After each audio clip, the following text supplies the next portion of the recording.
Well, good afternoon, everyone.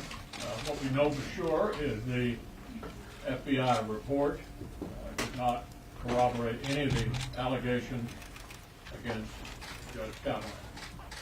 And the second thing we know for sure is that there's no way anything we did would satisfy the Democrats. They've always got a reason why the goalposts need to be moved further down the field, and nothing we could do would satisfy them. They're dug in. You've seen it from the beginning. And with that, I want to turn it over to Chairman Grassley and the members of the committee, who I think have done a really outstanding job. Thank you, Mr. Leader. Before I say a few words, so I won't have to announce each person after me, is in this order will be Hatch, Corner, and Lee and Tillis, so please just come to the podium and say whatever you want to say, and then we'll take questions.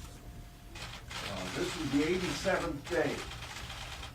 That's 3 weeks longer than the average of the last 3 or 4 nominees to the Supreme Court.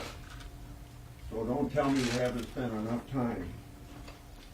Also, I feel very good about where this nomination is right now. Now, I don't say that from the standpoint of counting votes. I say that from the standpoint of the qualifications of this candidate and the fact that those qualifications to be a Supreme Court justice based upon his 12 years on the D.C. Circuit without anybody finding any fault with his qualifications to serve there, but that hasn't been talked about much. Everything else.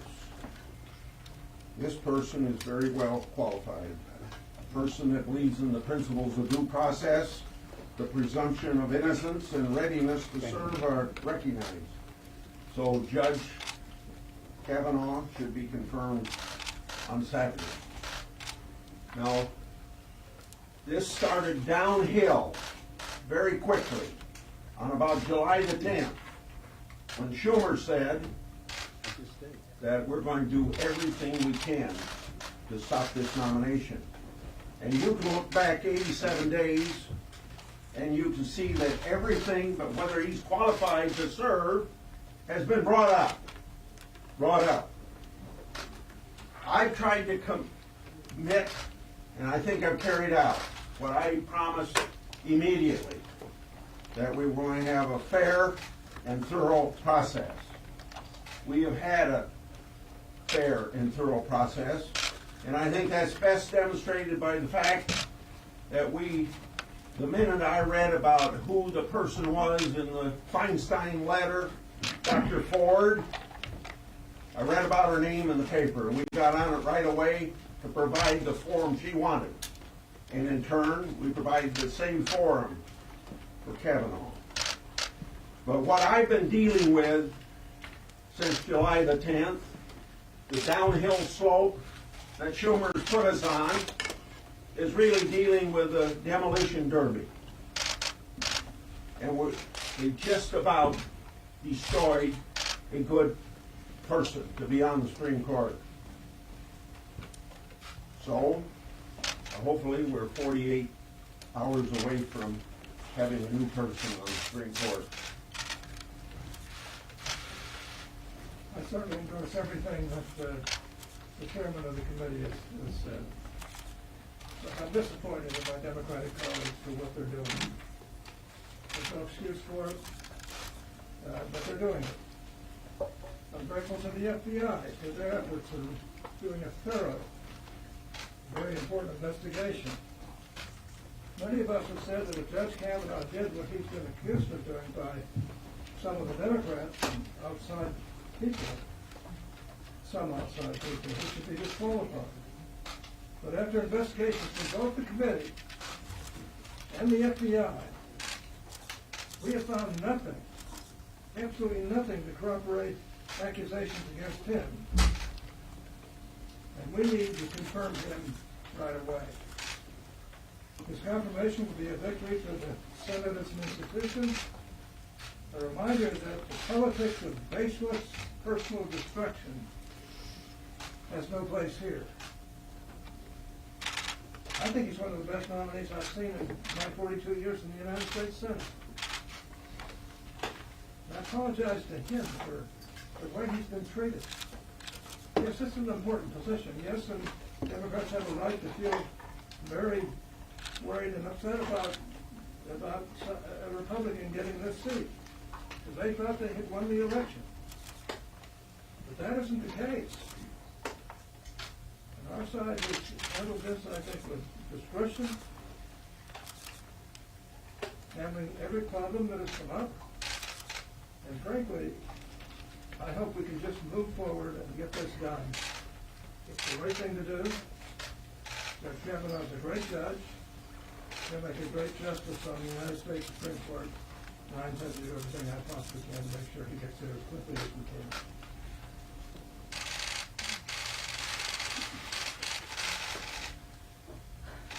Our friend, the senior senator from Minnesota, said about this confirmation process, she said, this is not normal. Well, I agree with her. Because if this is the new normal, woe be to the Senate and any nominee that would be subjected to the unacceptable character assassination that we've seen directed at this nominee in this case. If that's the new normal, I don't know who would want to serve, and frankly, I think people would be justified in losing any respect for the Senate and the way it conducts itself during the confirmation process. So more is at stake than just this nomination in the Supreme Court. The Senate itself is on trial here.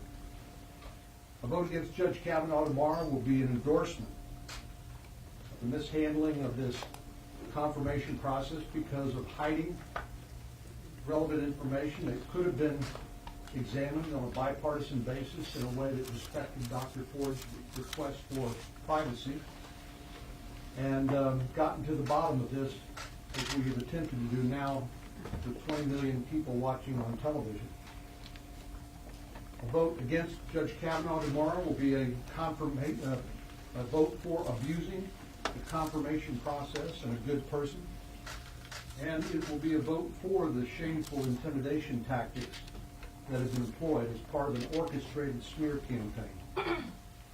I agree that the FBI investigation, now they've talked to a total of 150 different people through the 7 background investigations that Judge Kavanaugh has been through since 1993. No corroboration, no confirmation of any of these outrageous accusations that have been made against him. Unfortunately, this could have all been avoided. Most of the embarrassment to Dr. Ford and the public circus-like atmosphere, if the ranking member had just made the allegations known in the regular process, it could have been investigated, as I said, in a way that would have protected her and her confidentiality. I've said before, and I'll say it again, I believe that we should, and we did, treat Dr. Ford the same way I would want my daughter, or my wife, or my mother treated under similar circumstances. But we have to remember that Judge Kavanaugh is entitled to a fair process too, and he has not been subjected to a fair process, anything but. So now's the time to quit all of these antics, these hijinks, this circus-like atmosphere, and we'll do that tomorrow morning when we vote, and Saturday when we vote to finally confirm this good man to this important position.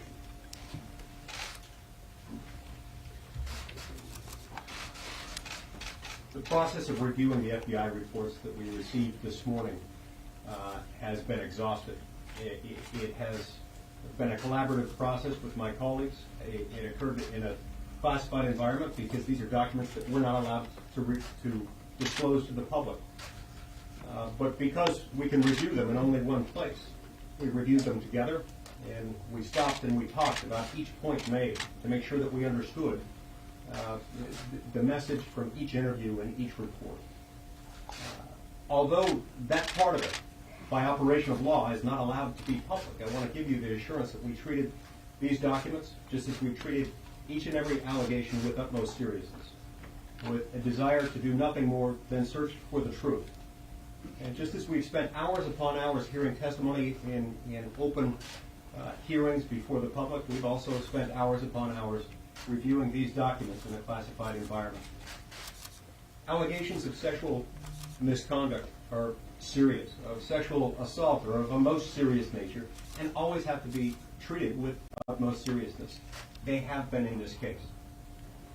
Again, this is someone who's been through 7 background investigations in the course of the last 3 decades, with over 150 people interviewed with regard to him.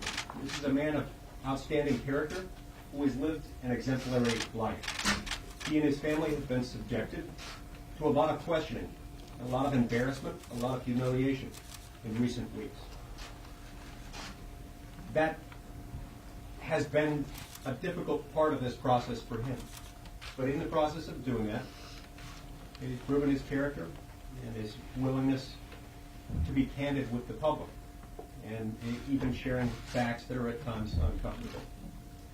I'm convinced of this man's character, of his truthfulness, of his qualifications to serve on the Supreme Court of the United States. I wholeheartedly support his confirmation and look forward to voting for him in the coming hour.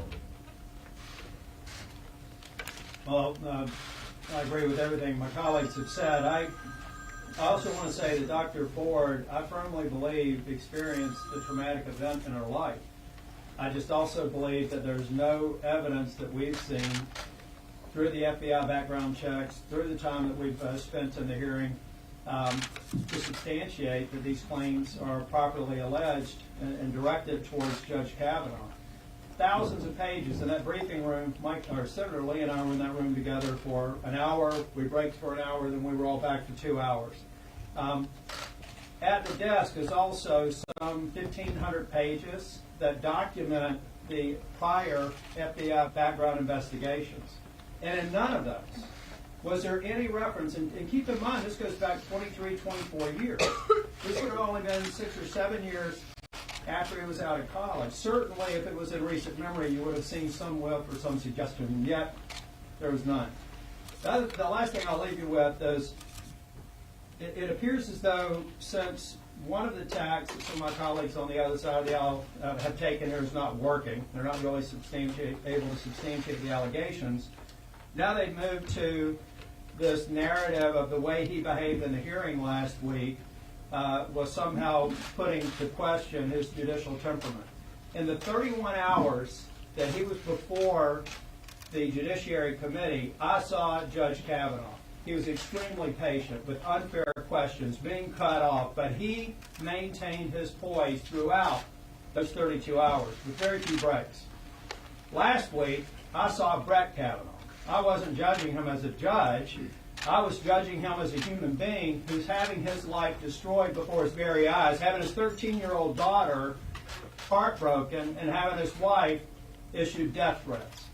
And I would defy anyone in this room, if they had gone through that same experience, if you wouldn't have had those same emotions. And yet, over the course of that testimony, nearly 2 hours, I think he composed himself and did a good job in answering the questions and defending his good name.